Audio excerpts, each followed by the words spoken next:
Il n'y en a pas de travail, il n'y en a pas ici beaucoup de froid, ici il n'y en a pas d'argent, il n'y en a pas, c'est possible ici, beaucoup de misère, beaucoup de comme ça. À Marseille, derrière un mur, sous un pont, des familles roms survivent, exposées au grand froid. Après avoir été expulsées de leur abri à plusieurs reprises, elles se reconstruisent un refuge, à chaque fois plus précaire, sous une tente. La plupart des familles refusent d'être filmées par crainte d'être délogées encore une fois. Pourtant, le plan grand froid aurait dû mettre tout le monde à l'abri pendant quelques jours. La question du gymnase qui a été mis en place, alors il y a des familles qui y vont, mais le problème c'est que s'ils partent de leur terrain, ils ne sont pas sûrs d'y revenir, ils ont du matériel, ils ont des affaires.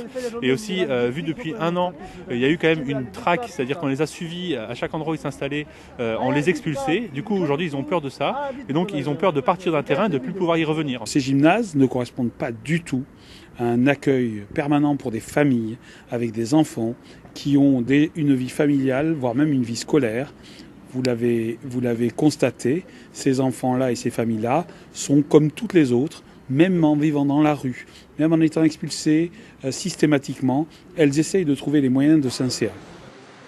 Dans ce hangar, en effet, d'autres familles, en tout une 60aine de personnes, ont trouvé un refuge digne auprès de la Fondation Abbé Pierre et de l'Empile. Depuis plusieurs mois, elles bénéficient d'une sécurité relative qui permet aux enfants d'aller à l'école.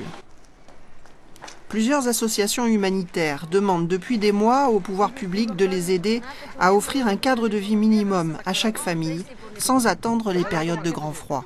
Parce que ce sont des familles qui ne sont pas nomades, ce sont des familles qui cherchent une maison. Alors à la fois en Roumanie, souvent ils étaient aussi dans des maisons, et en France aussi ils cherchent à avoir une maison. Alors la question c'est d'avoir un terrain où ils puissent être logés, un ou plusieurs terrains, comme ça a été fait pour d'autres situations de personnes à la rue, des terrains de réinsertion, où on les accompagne, mais avec un accompagnement adapté.